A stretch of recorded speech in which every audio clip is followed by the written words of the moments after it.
Hello everyone, today I am here with my great friend, Dan Grib. Hello! And today we are talking sound gear. This is something that I have been curious about, and I probably only know maybe 1% of the things that exist out there. There is a lot. There's a lot. Trust me, there's a lot. So in this video, we're gonna cover all of these different pieces of sound gear that you possibly may not know.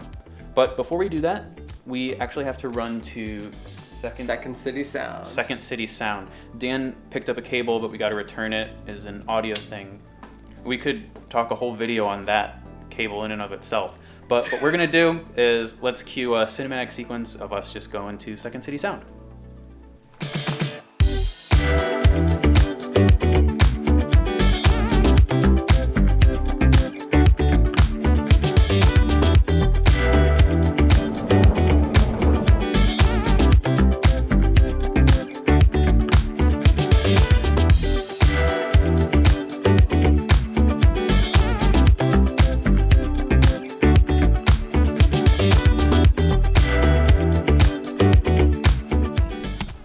There you have it. That was Second City Sound. While we were there, we didn't record a whole lot, or at least no talking head segments. We kind of got a bunch of footage of all the different things. Again, I know none of it. We didn't really have time. The store was actually closing right when we were there, but we wanted to still cover a lot of the sound gear that you guys may or may not know about. So I right now am with Dan Grib in his room. He's got a decent amount of sound gear, and he's gonna go over some of it as a introduction for you guys. So basically, some of the basic equipment that you'll find at any sort of location sound recorder, you'll find some sort of mixer, you'll find some channels of wireless, a nice bag, some lavaliers on one side, and some batteries and timecode on the other. And what is he talking about? Dan, let's take all of this stuff and let's throw it out on a table and do a sit down talk about it. Sounds good. Because I'm lost. Okay. I don't know if you are, but I am. All right, here we are with all of the sound gear. Talking with hands. It is fun. It is a lot of fun. We don't know why we do it, but we do it. What we've got set up here is a fair amount of the sound gear, but not nearly all of it, because there's just so much. This is the gear that we have out here is just the tip of the iceberg, basically. Yeah, so what unfortunately we also have here are airplanes. And rain. Today's just not our day, because all of our sound gear is here, and we can't use it. Right. So ignore this wonderful audio quality. I'm sorry, headphone users. Here we go. So sorry. I know I'm a sound guy, but it's right here. We're trying to level up our audio game, and with all the stuff on the table, we can't right now. All right, let's just jump into it. So we've got a bunch of stuff here. What I'm thinking is, why don't I just kind of point to a couple things, and then I can do a brief bit on them. In background, most of you guys know Dan Grib, but if you're new to the channel, he is studying sound for cinema, so he is very much the right guy to talk to sound stuff about. All right, let's jump in on our microphone. What do we got here? So our microphone here, basically what this is it's a short shotgun microphone. And the way we know it's a shotgun microphone is because of the interference tube here. Basically what an interference tube is it helps a lot with side access noise rejection. So it's a very directional microphone. So if I'm pointing it at you, it's picking up a lot of you, but it's also going to end up picking up whatever's behind you. But it's not going to pick up the sides as much. Cool. This mic you'll find in almost every sound recorder's kit, regardless of what they do, because it is such a beast of a microphone. It can take a beating and still work. Nice. What is it in? What is all this? What all this is what's called a Blimp System. My specific one is from Rycote. I absolutely love Rycote, especially with all their wind reduction products. What this does is it cuts down a lot of the wind noise, because basically what it does is it encapsulates the whole microphone within it. And what helps even more is this dead cat, which also can be referred to as a dead wombat, depending on where you're from. Sure. But basically what this does is it goes over your blimp and it cuts down even more wind. So then what we have here is your sound bag. Is that its term? This is the sound bag. This is what this is my office essentially. This has everything I need besides microphones, boom poles, and other stuff to do my job. Gotcha. Now there's a lot of stuff in it, so let's just talk about a couple brief things and what they're used for. So let's start with what is in the middle here with all those knobs. What is that? What this thing with all the knobs is here, this is my sound mixer and recorder. So I have inputs on both sides. I have up to 8 inputs via XLR, another 2 via 3.5 in, which technobabble, but you know what? It's a techno thing. and then I have 8 fader knobs. What each of these do is I'm in advanced mode right now, so I have to go into each of these channels and actually set the gain, polarity. I have to arm it, and I can also solo it, I can pan it. I can do so much with this that you wouldn't be able to do in the basic mode. As well as this thing also has what's called timecode. Timecode is essentially, we'll probably end up covering this in a later video as well, but a brief overview. Yeah.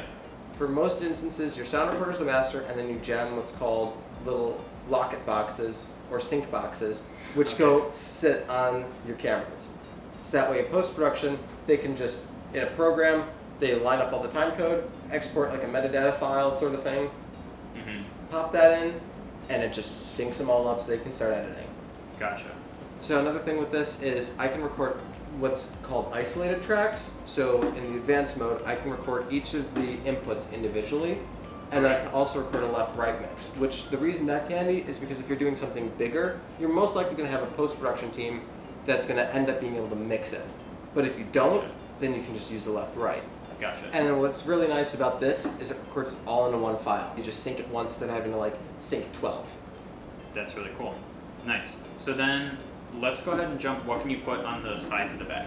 So for me, on this side is actually where my timecode cable lives. I have a timecode out cable, which I'm not going to get into all the specifics of it, but it's timecode out to jam stuff. And then on the outside here, I actually have a bunch of just batteries and other battery stuff. And on the other side here, I actually have one of my lavs, the other's right there. And then there's nothing in this outside pocket right now, because I don't have anything to put there right now. Gotcha. And then I think the last thing, you can spin this around. What's in the front here? What's what in do the we front? got all these antennas for? All these different antennas basically are the different wireless channels. I have 2 channels of wireless. These 2 inside the main part of the bag are the receivers, because they basically run cables down inside the bag and come out the side. And then these 2 are the transmitters, because they'll just get pulled out and then attached to a lav, and then we'll end up wiring up talent. Inside the bag, there's also a giant battery, because this thing uses a ton of power. The wires for the receivers come down through here and then go up through the side. Everything is nice and in the bag, and it can look nice and organized, even though inside the bag it might not be so organized. Gotcha. And then these guys on the side, are these kind of tools to help this bag, or what are all these different things? They each their own thing. So yes, they're each their own thing. This is another type of microphone. It's called a small diaphragm condenser. So instead of using a shotgun inside, we'll typically end up using something more like a small diaphragm condenser because they're a lot shorter. We still put them above our actors, no problem, and still get really clean dialogue. And we have also a little lav mic. This came with one of my channels of wireless. Gotcha. And then we'll cover this last because everyone should know what these are. These are a pair of headphones. These are actually Sony Mdr 7506s. You'll see these all the time with sound mixers. I know so many sound mixers that love these things so much because these things can take a beating. Same thing. It's a theme here. Everything needs to be able to take a beating around here. And this This last thing, this thing is what's called a tentacle sync. Basically, this is my timecode system. So it's Tentacle sync, that's quite the name. yeah, that's the name they came up with. But these are really small and light. Take a feel. That's super light, right? That is really lightweight. You would barely even feel that on your camera if it was on there. So Yeah. basically what this thing does is I can what's called jamming, which we'll cover in a later video with timecode. Plug it in here, plug the other end in your camera, and it injects the camera with audio timecode. And end up just syncing everything with just a simple click of a button. Amazing. Well, I hope this video helped you guys out in terms of knowing what Dan Grib brings along if he's looking to do location sound, and shows some of the sound gear. If you guys want to know more about sound gear, we're definitely going to be making more videos on it. Oh, absolutely, we are. So, Because you want to learn even more too. Exactly. So I'll create a playlist, I think, of sound gear stuff, and then that way you guys can find all those videos on my channel. Alright, let me know in the comments what you would like to see sound related from me or Dan. If you have questions revolving it, you can reach out to him or drop a comment and we'll find it and we'll try and get respond back eventually. to you. Yeah, we'll make something on it so that we can help you guys, just like how Dan's helping me here. Mm-hmm. Love it. Thanks for watching, guys, and we'll see you in the next video. Bye, time. Peace. Oh, we want to do that. Yeah, that thing again. Oh, not again.